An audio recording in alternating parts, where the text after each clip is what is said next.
As you can see, I am back at the Chiang Dao cave. This cave is located at a temple in Chiang Dao, which appropriately enough is called locally the Cave Temple, or Wat Tam Chiang Dao, and Tam means cave in the Thai language.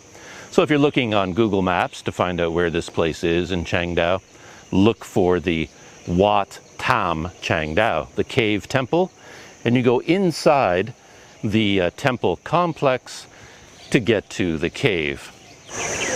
That's the main entrance to the temple complex. That's where I just came in.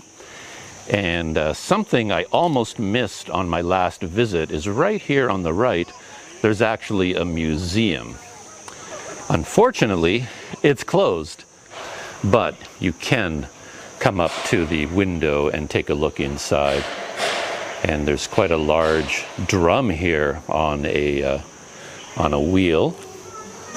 You can see it there. That looks really interesting. And then over here on the left, they have a lot of display cases containing a lot of historical items.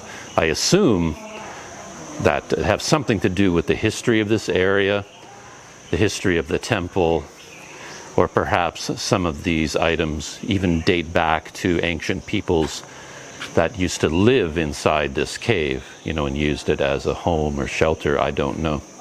And I see some cases full of money, pottery, porcelain, yeah, some stone tools and carvings. Anyway, a lot of interesting things inside this small, informal museum, but it's closed. Maybe it's a COVID thing, I don't really know. But you can come up here to the window and get a look inside. And if you came in from the parking lot, the official cave entrance, that's where you would be coming in from over here. And then you walk down to this point right beside the museum. And right ahead of me there, that is the entrance to the cave complex itself. And of course they have the large fish in here. You can see some of them down there. And they're waiting patiently to be fed. And of course they have fish food for sale here. When I was here the other day, they had orange slices, or like tangerine slices, mixed in with these little cubes. And the fish were not interested in the orange slices at all. They gobbled them up and then they spit them back out again. But I'm going to try this. Let's try, maybe they like lettuce or it looks like cabbage, right? Let's try the cabbage too and see if they like that better. So here's my fish food. It was 10 baht per little dish. And let's find out what they think of cabbage. We got vegetarian fish.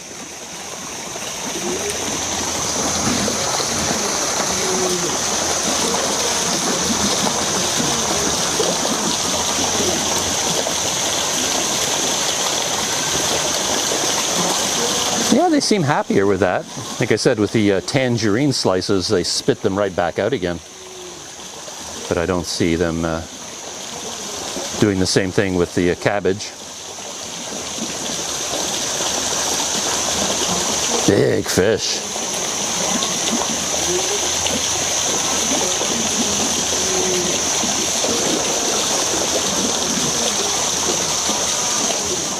This is something else I spent some time investigating on my first visit. Of course, just looking at this, I was a little bit puzzled as to what it could be. I had some guesses. And then I spoke to a young man that was standing here. He just looked like he might speak English. So I asked him what this was all about. And he said that it was related to soliciting donations in this box here. And the money goes to the grave sites, maintaining grave sites or funeral services for people who died during the COVID-19 pandemic. At least that's how he explained it to me.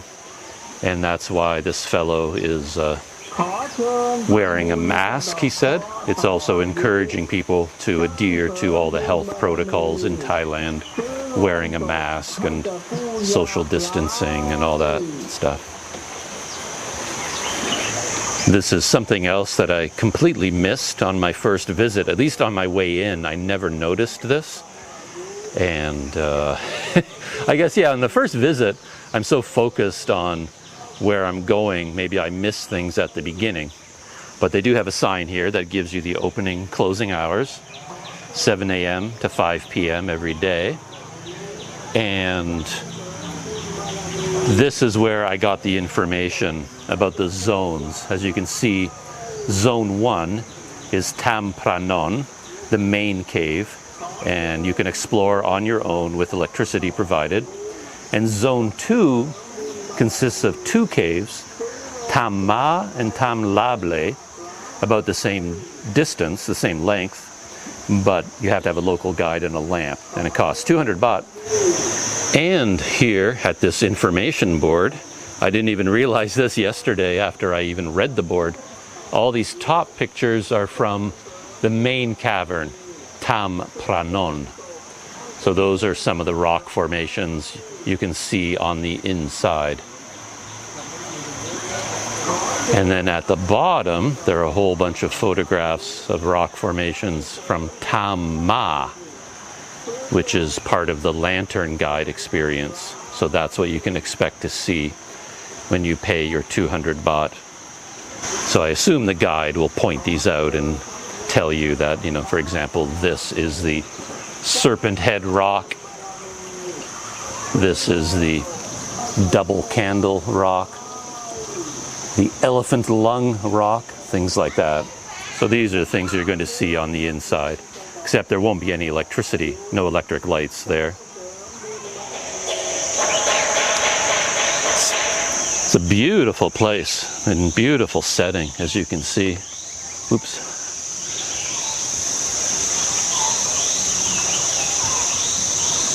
Here's the entrance to the cave, and then the Chiang Dao mountain sort of rising up above it, the cliff right up there.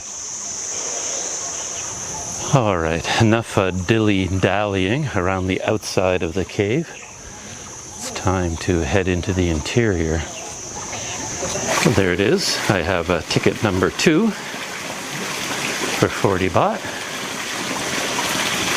Approaching the entrance to the cave. And I'm feeling the colder wind coming up from inside the cave. That's really nice. I'm definitely going to be enjoying that. Oh yeah, I could stand right here. It feels like an air conditioner, a gentle one, is kind of blowing over me.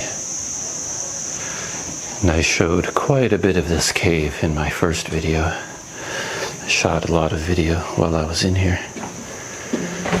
But I'll record some of it again as I go through the main cavern.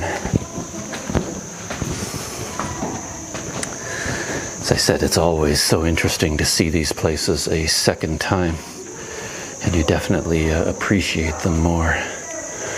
This is a very dramatic place. The entrance to the cave, because it's open to the world up there. And after my visit last time, I climbed on the outside of the cliff, and I was standing right there, right on that edge, peering down. It was very unsteady up there, but it's a very interesting viewpoint from up there.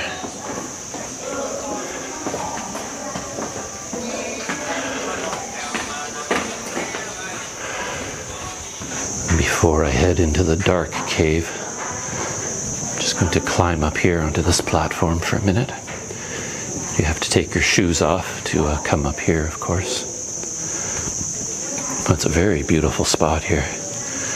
I love the old Buddha images like these that have new golden sashes draped over them.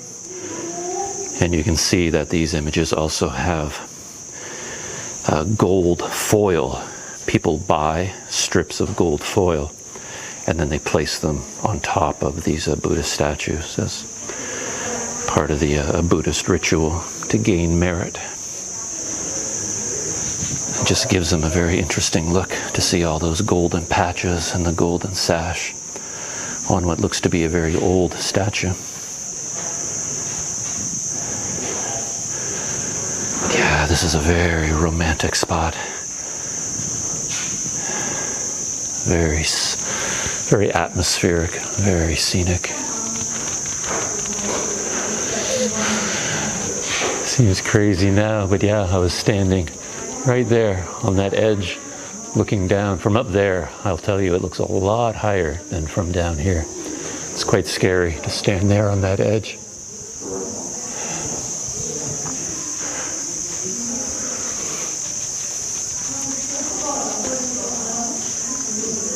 From this edge over here, you can look down onto the central cavern, and this is where I now know you pay the 200 baht for a lantern guide. Oh, and I guess, yeah, there's a little table right there, which I didn't notice last time either. So that's where you pay, and then you get your guide.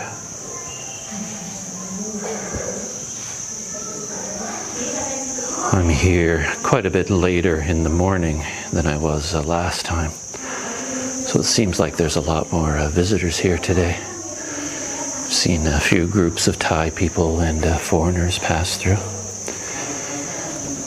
And it looks like most of them are going into the dark portion of the cave. These guys I saw last time, and they're quite interesting. I don't think they have any particular significance, except that they are carrying what they're calling here the golden Prosperous bell.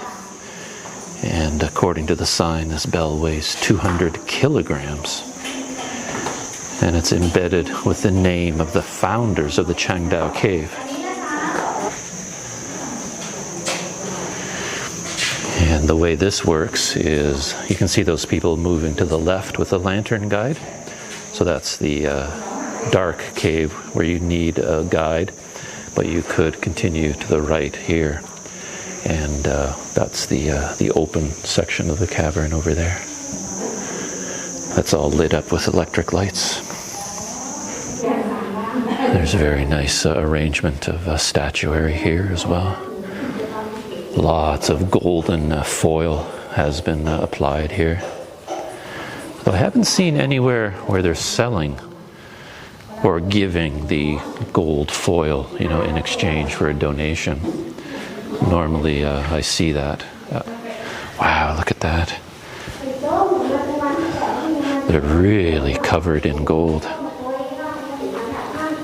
Particularly these small ones at the very front. So I've paid my 200 baht, and I have my guide. And her lantern actually does smell like kerosene, which is interesting. And part of their job is to make sure that tall people don't hit their heads. So she pointed out this spot for me already. Be careful, don't hit your head.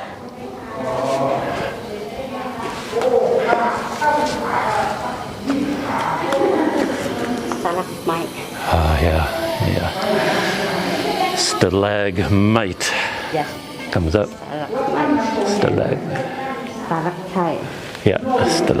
Stalactite. Yeah, it comes down. Oh, I almost forgot. I have Beautiful. I have flashlight. Okay, I forgot. So I have my headlight on my head now. I almost forgot again that I brought it with me. I either forget to bring my flashlight to caves, or if I do, I forget that I have it. But this time I brought it along, and I remembered that I have it.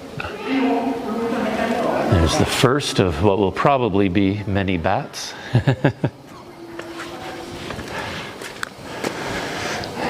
These steps are slanted backwards, actually. They kind of want to throw you off balance.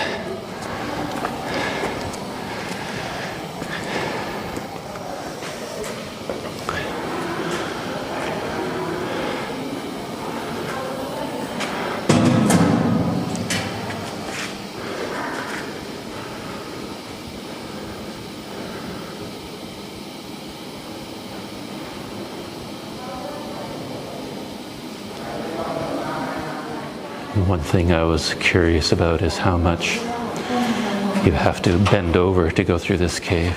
And there's a narrow section right there. I got to get down pretty low to the ground.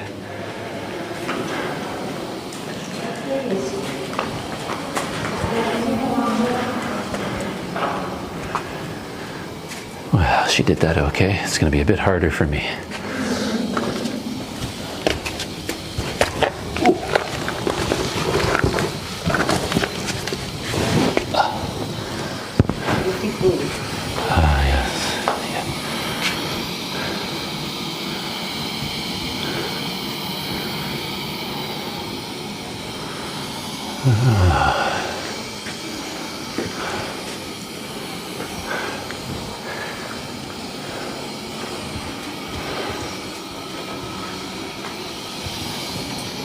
Look like a coral.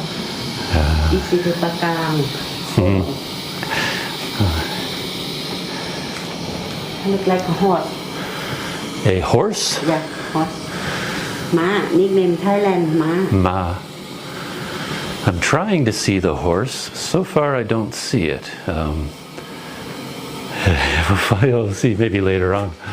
I can tell that it's a horse.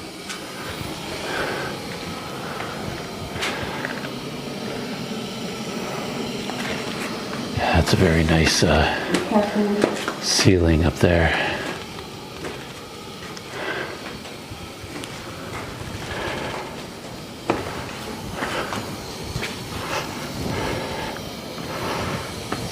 Like the lotus. Lotus? Yeah. Oh, that's true, actually. These look like the lotus buds. Beautiful.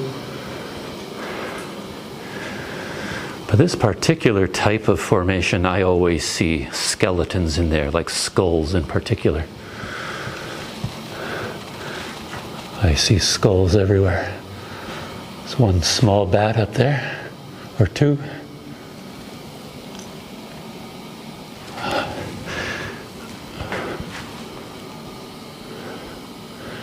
It's interesting how the light changes too between the lantern and my flashlight. The color changes completely. Yeah, different light source. This one stone look like a lion. The lion stone. Like the head, the leg, the tail. Ah, I see. So that is the lion stone. And he has ribbons around his neck. Beautiful. Like bags. Oh, there we are. Some more. There's quite a large number of bats up there. Yeah, I guess they would like the large caverns. There's more room for them to fly around. Huh. Now we are in the bat cave. Oh, right here, some baby bats, small ones. I keep trying to guess which direction we're going to go in, and I guessed wrong. I thought the cave went off in that direction. I didn't see an opening over here, but maybe this is the direction we're going in. Which kind of gives credibility to when they keep saying that you will get lost on your own. It's just like mountains. I think caves are very confusing when it comes to directions. I think you can get turned around and disoriented very quickly. And something I noticed when I was at the Tam Lod, or the Nam Lod cave, the kerosene lanterns are very interesting, kind of romantic, but they also kind of blind you. One stone look like elephant sleeping. Yes, that one I can see. So this is the sleeping elephant. That one I can definitely see. I see the trunk there on the ground. And he's very relaxed, legs together on his side. Look like elephant fingers. Elephant trunk. See that elephant? Okay. Like the elephant sir. Another elephant here, yeah. Elephant lady. Maybe elephant sleeping.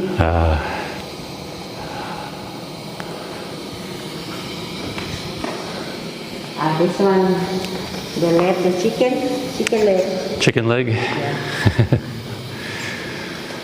So look like chicken leg. Mm-hmm.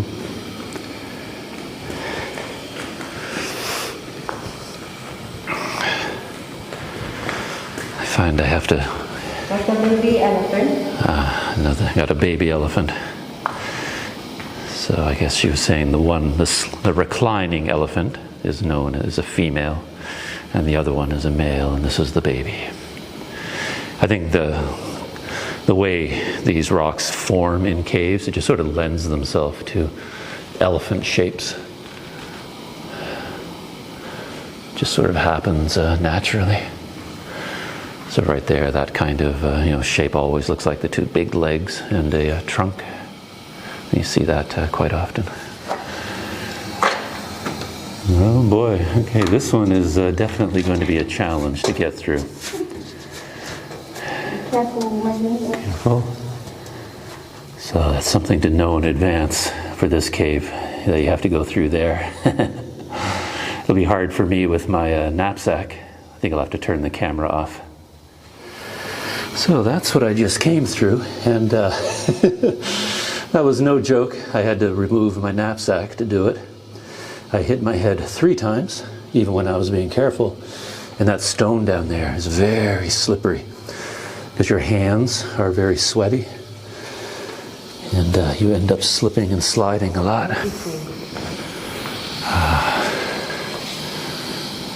More of these skeleton formations, skulls.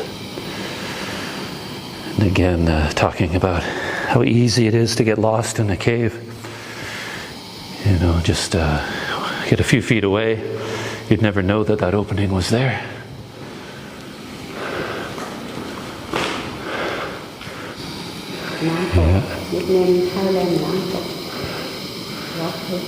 Yeah, similar to elephant formations, you see so many waterfall formations too.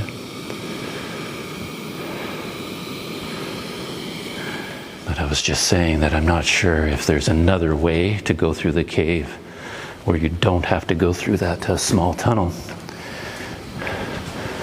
Because that wasn't easy. I can see a lot of people at a certain age in their life, they wouldn't even be able to go through that short tunnel. So look like Nanta. Snake Nanta? Nanta? Yes. Ayana, nickname Ayana. Nanta, Ayana.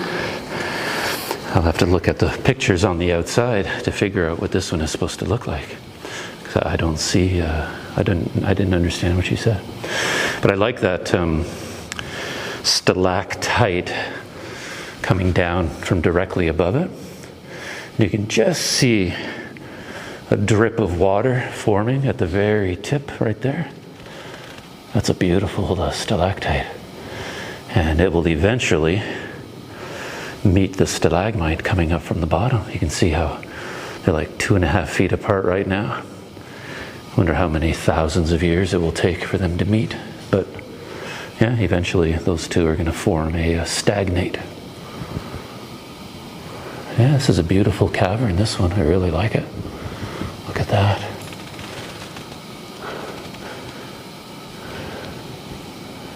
Yeah, a lot of interesting formations in here.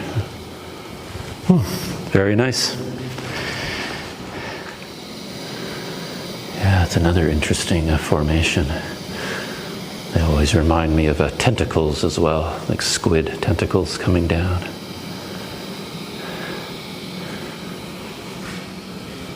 And over here, yeah, quite a beautiful formation.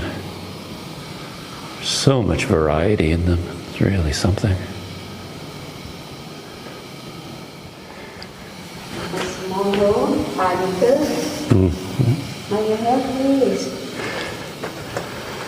Another bend over tunnel, and be careful. Oh, okay, she said 5 meters, so I guess it's 5 meters long, not 5 meters high.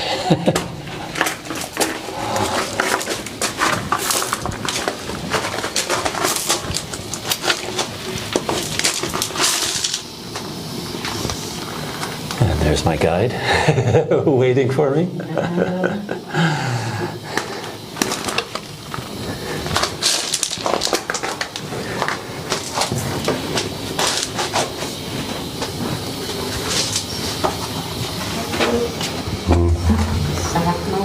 You see the water coming in? Yeah.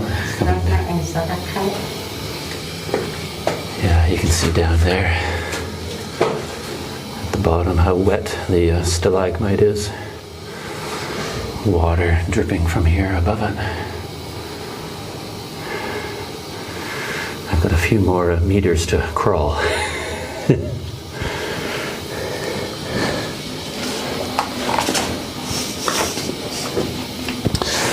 Yeah, knapsack gets in the way.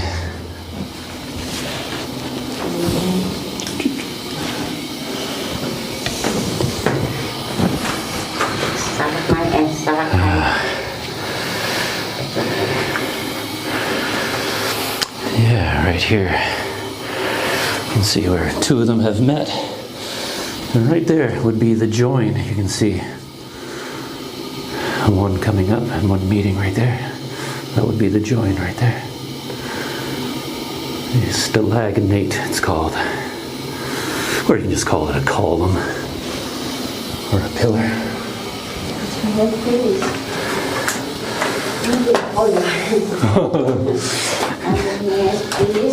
Yeah.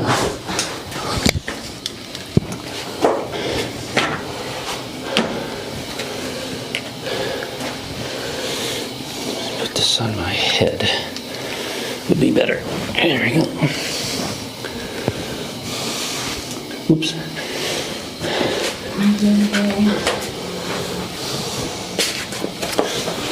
Well, if I live to tell the tale and post this video, what I will tell you is that this little cave tour,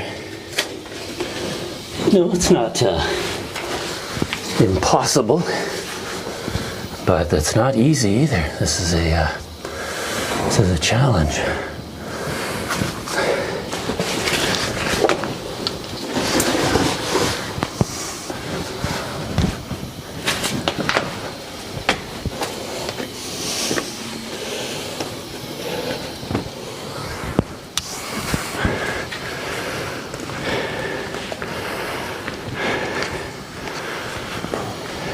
This one look like a frog.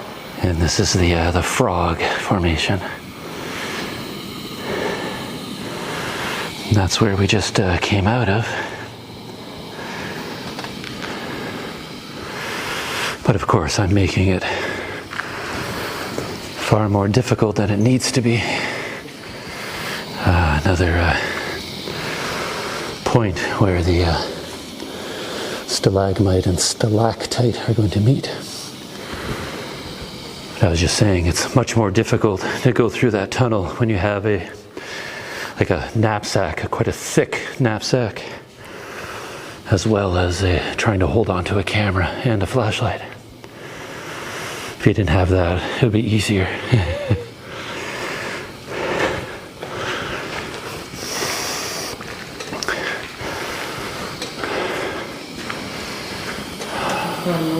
Water from here.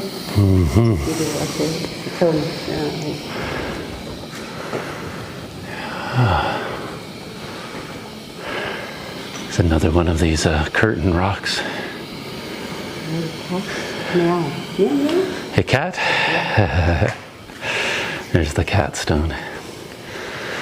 But these curtain formations, they remind me of something from a movie, but I can't quite place it. A science fiction movie, of course.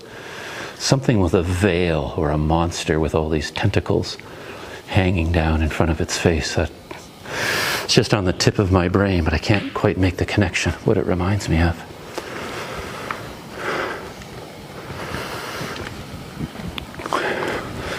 Wow.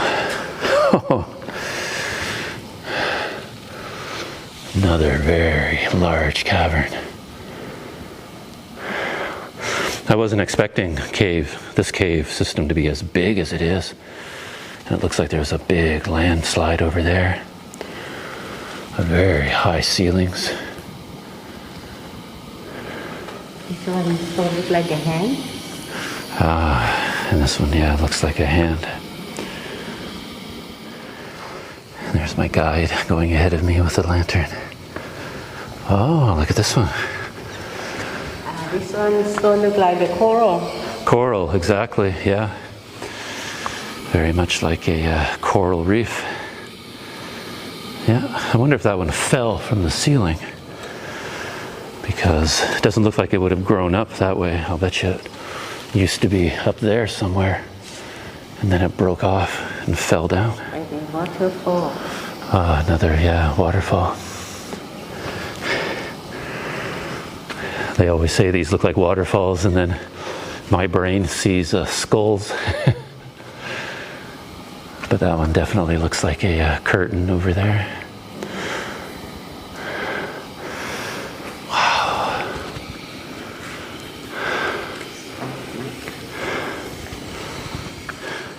Look at that, I love that. The two. I suppose it's kind of a love story if you want to get all crazy. The two of them sort of reaching out to touch stalactite and stalagmite, and eventually they'll get there. As long as one of them doesn't break before they reach each other. I guess there's kind of a tragic story there to be told. Oh, this is the two candles, yeah. Right? This one so look like a candle. Right. Candle. The stalagmite and stalactite. Two candle formation. But yeah, look at that formation above it. That's very interesting. So yeah, she's pointing out another rock formation here. Dinosaurus. Like the papaya? Yeah.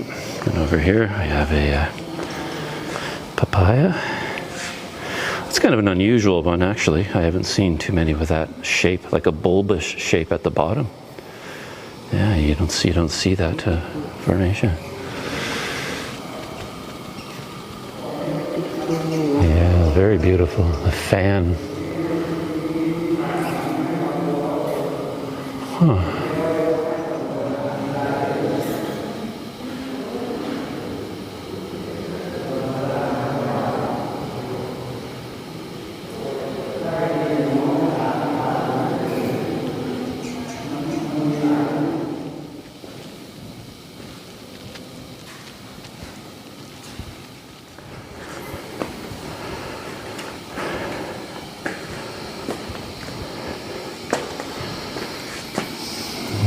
This one like a Bigfoot.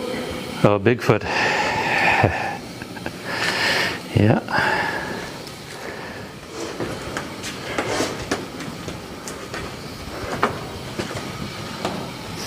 My and stalactite. Will take from here. And forming that one. Yeah, they'll grow up. Yeah, up here you see some very interesting stalactites. Very tiny ones. Like little fingers of mineral growing.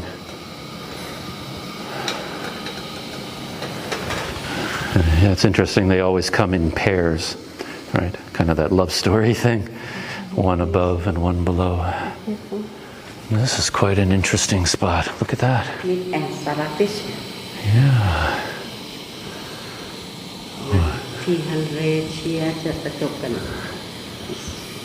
Very slowly. This also looks like a cave-in, that all these rocks would have come down from the ceiling at some point. And yet it happened so long ago that stalagmite has had time since the cave-in to grow to that height. Like a chicken, like a head, the head. Oh, yeah, very much so. This one, definitely, it's like a rooster, a chicken. You can see the head on the left, and then even the tail and the legs, and even the neck feathers. Yeah, the whole thing is there. That's probably the most clear formation I've seen.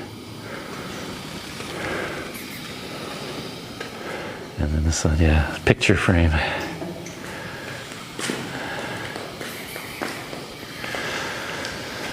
Makes me think if one of the...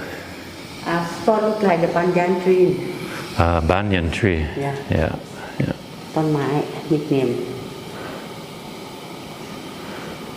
quite a large flow over there. Look at that.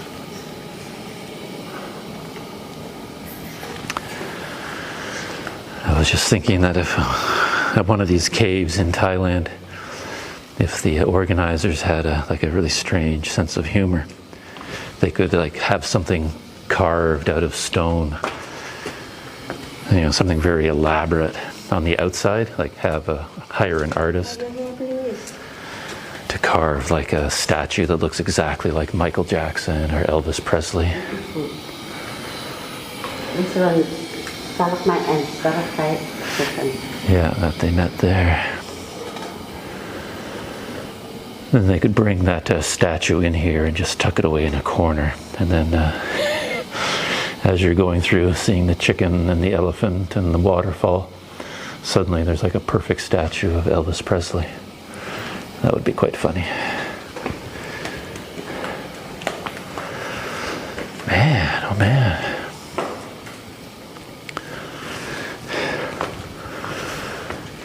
More of this cave. Then the big hole. Oh yeah. You want to have the big hole? Yeah, sure, of course. Well, take a look. Then go back. And then we go back. Okay. So this is the end of this portion of the cave. And there's a very deep hole here.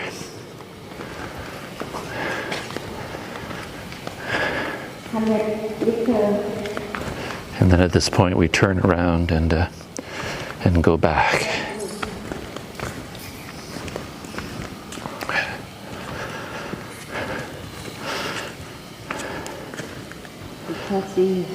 Okay.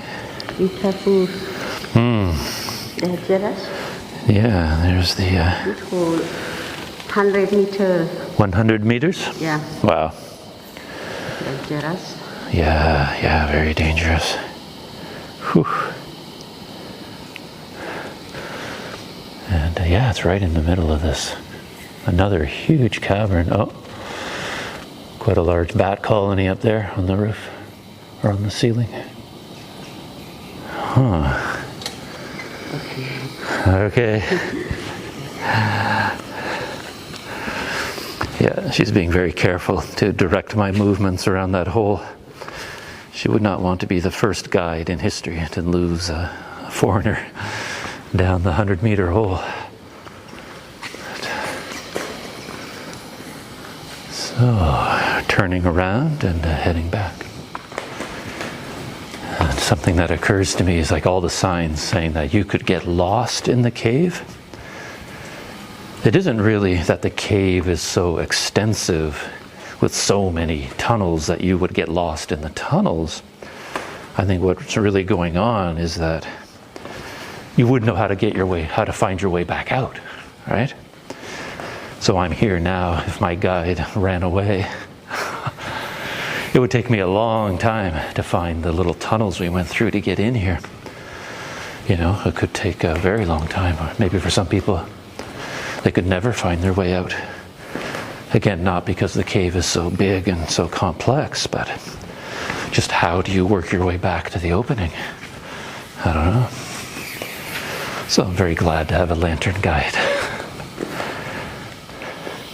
We're looking at another spot here that has all these very delicate fingers of stalactites growing down. And then at the base of it, there's a little pool of water where two of them join. Look at that. Oh, that's a beautiful spot. And down here on the ground, there was a stalagmite growing up. You can see the more clear white crystals, because it's so fresh and young. I think one of my questions is being answered. I was curious if we had to go back out the exact same way we came in, through those very narrow tunnels. But this is new, these steps here. As far as I remember, we didn't come up these steps, so it seems like we don't have to go through the tunnels again. These steps are fun in their own right. They're so steep. Very narrow passageway. Yeah, she had to put the lantern on top of her head because there isn't enough room at your side.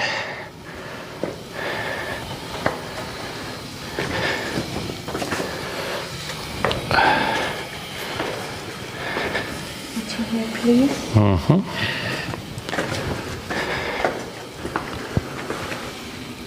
And there's the stairway. There's a metal pipe for a railing. Is very wet, very slippery.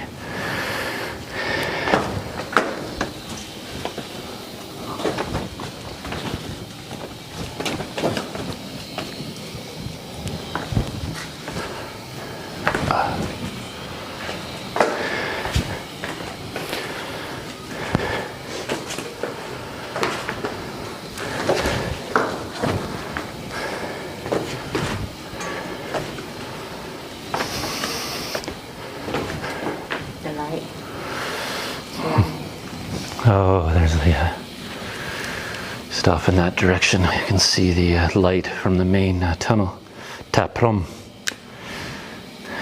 Oh,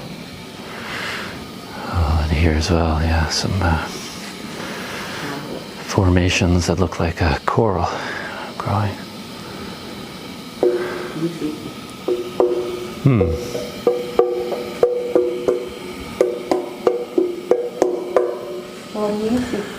Yeah.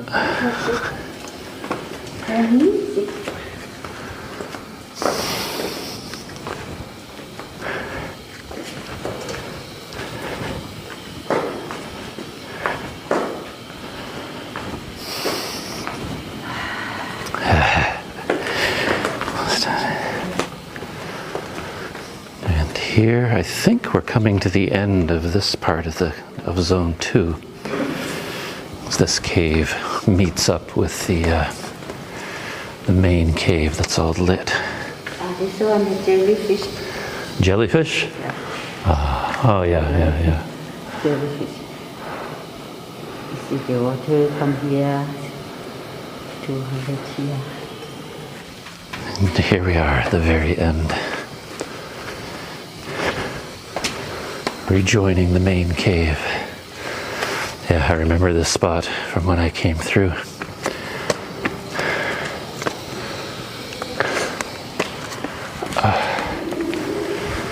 Because as you're coming through the main cave, there's a Tom Pranan heading in that direction, and then this is the entrance into the dark cave. Go this way, and then you go back. take care for you.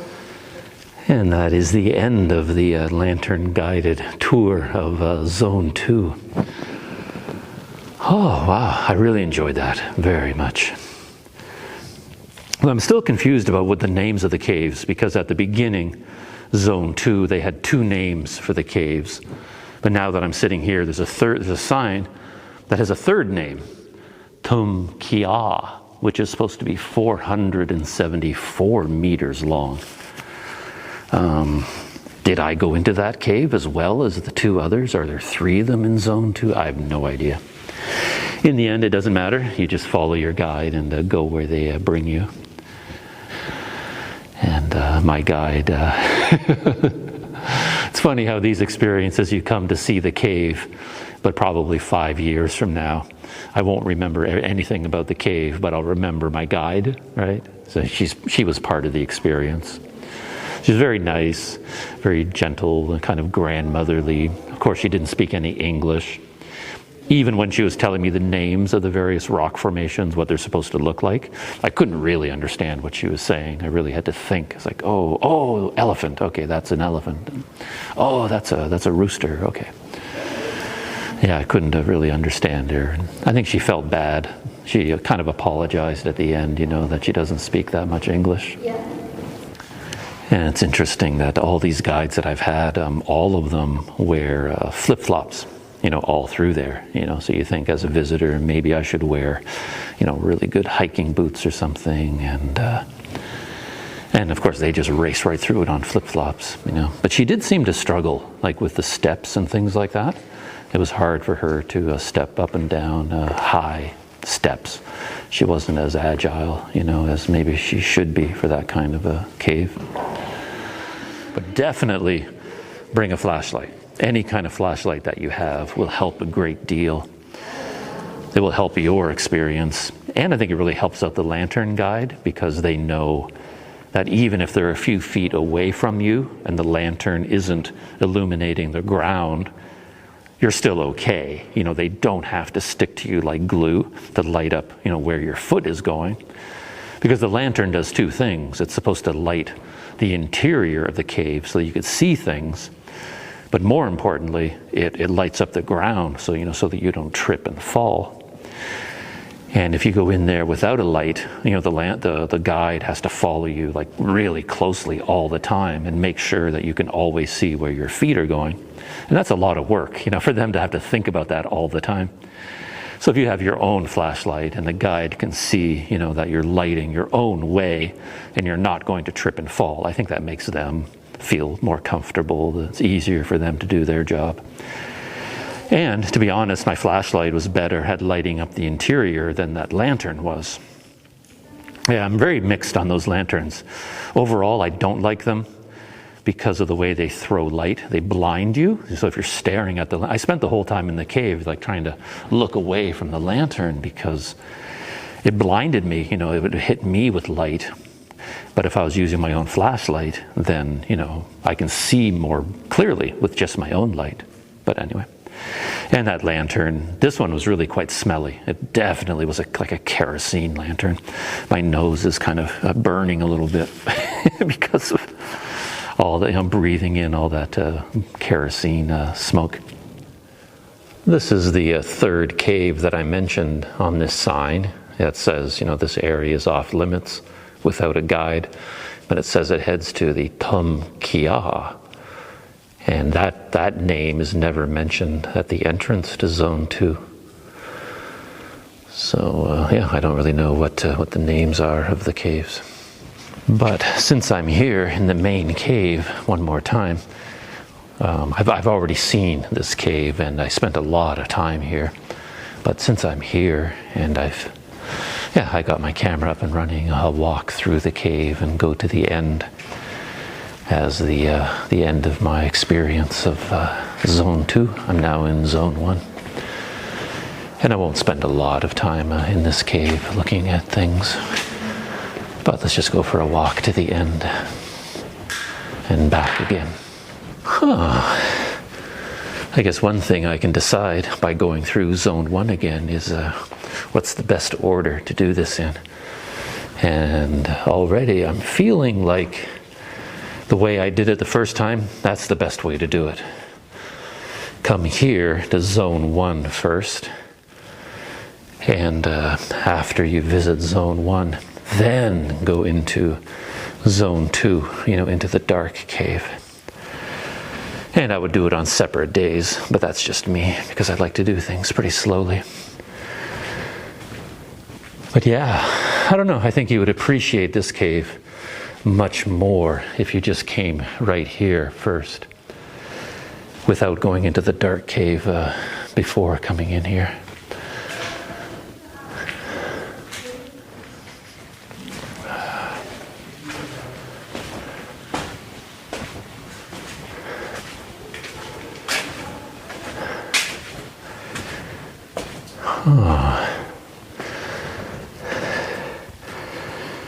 Yeah, that Zone 2 has such a different feeling to it because it is more of a natural environment. It's not like this one feels very much like a temple because there are so many shrines and so many Buddhist statues throughout. And because it's so well lit, it almost now, oddly enough, it's striking me as a little bit of a theme park atmosphere. But I didn't have that feeling at all when I came here the first time. Like on my first visit, I was just blown away by this cave. I loved it. I'm actually remembering all these places, like this wall right in front of me. made such an impression on me.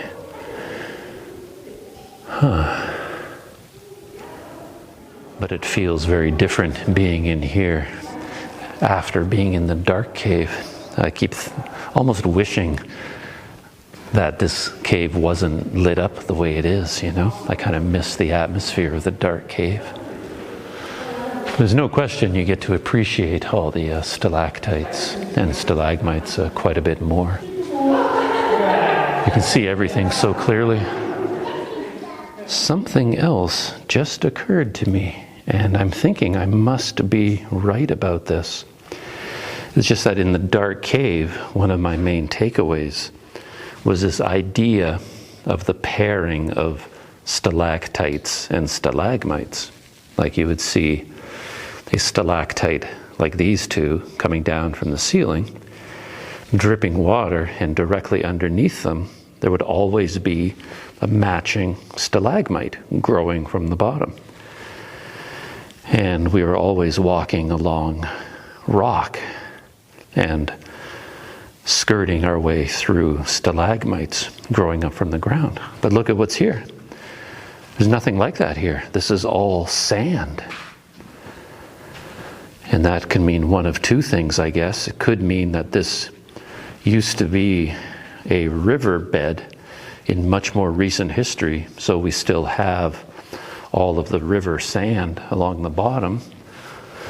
Or the people who opened this cave to the public, maybe they brought in all this sand and put it down on the ground to make it safer and make it easier for people to walk.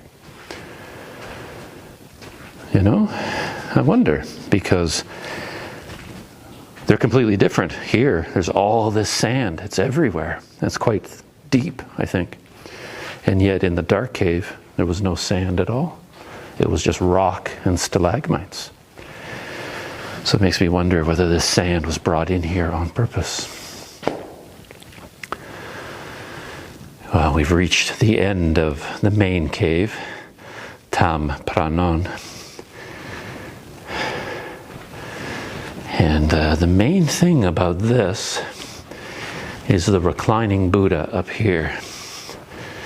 And this is where I started thinking about the date, and that led me to find out about the BE designation for Buddhist era, because there is a reclining Buddha right here, as you can see. And according to the sign, it says that Pranon, the Buddha image in the manner of reclining, facing upwards, was built by a hermit named Ukantha in 2456 BE. And I thought that meant BC. I thought it was a typo. And I thought, wow, that's way too early. And if it was so long ago, how could they even remember the name of the hermit? And thinking back, I think I made a mistake when I talked about this first time. I think the Buddhist era is 543 years ahead of our calendar that we use in the West. So you have to subtract 543 from this number, which means that this statue was built in 1913, according to our calendar. So, you know, it's just over 100 years ago. So it's not, you know, several thousand years old. This reclining Buddha is actually, you know, 110 years old, something like that, being built in 1913. But it took me a while to figure that out. And with that story about the reclining Buddha at the end of the main tunnel, it's time to turn around and head back towards the entrance.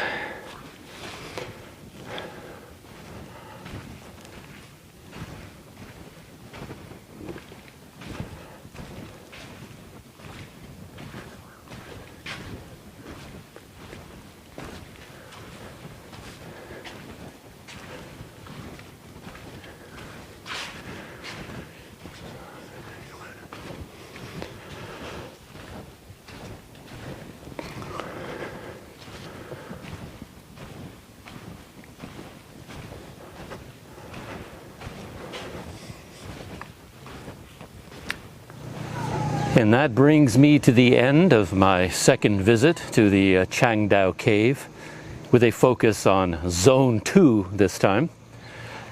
Yeah, just to quickly sum up, I absolutely loved it. I enjoyed that experience quite a bit.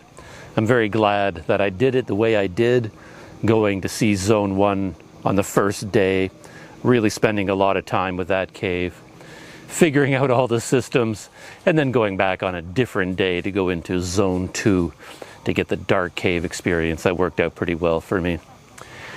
And my plan was to come to my favorite coffee shop in Chiang Dao, Pronto Coffee. For a short conclusion, I was going to order my current favorite, which is a mango yogurt smoothie. They make a very good one here, but the power is out. That's Pronto Coffee Shop up there. And yeah, I went in and I was going to take a seat, but they told me that they have no power and it's not going to come back for an hour or so. So if I want to have a mango smoothie, I have to come back later. So I don't have a yogurt mango smoothie to end this video, but pretty nice setting here with Chiang Dao Mountain behind me.